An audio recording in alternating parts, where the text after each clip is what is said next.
हिमालय की दिव्य गोद में स्थित बद्रीनाथ धाम केवल एक तीर्थ स्थान नहीं, बल्कि भगवान की अद्भुत लीला और त्याग की अमर गाथा है।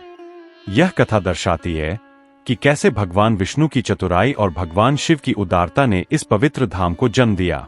कहा जाता है कि एक दिन देवर्षि नारद भगवान विष्णु के पास पहुंचे और उन्होंने विनम्रता से कहा कि प्रभु को सृष्टि के कल्याण हेतु तप और साधना का उदाहरण प्रस्तुत करना चाहिए। नारद के वचनों ने विष्णु को आत्मचिंतन के लिए प्रेरित किया। उन्होंने निश्चय किया कि वे पृथ्वी पर जाकर कठोर तप करेंगे ताकि मानवता को कर्म और साधना का संदेश मिल सके। तप के लिए उपयुक्त स्थान की खोज में भगवान विष्णु हिमालय पहुंचे।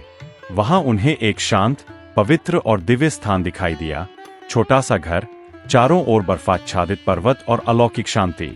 यह स्थान साधना के लिए अत्यंत उपयुक्त था, परंतु वह स्थान वास्तव में भगवान शिव का निवास था। विष्णु जानते थे कि यदि वे सीधे वहां रहने लगेंगे तो स्थिति विचित्र हो सकती है। तब उन्होंने अपनी लीला रची और स्वयं को एक रोते हुए शिशु का रूप दे दिया। वे घर के द्वार पर बैठकर रोने लगे। उसी समय भगवान शिव और माता पार्वती भ्रमण से लौटे। पार्वती ने रोते हुए बालक को देखा तो उनका मातृत्व जाग उठा। शिव ने पार्वती को सावधान करते हुए कहा, इस बालक को मत छूना, यह साधारण नहीं है। किंतु मातृहृदय दया से भर उठा। पार्वती ने शिव की बात अनसुनी कर बालक को गोद में उठा लिया और भीतर ले आईं। बालक मुस्कुरा रहा था, मानो कोई गहरी लीला चल रही हो।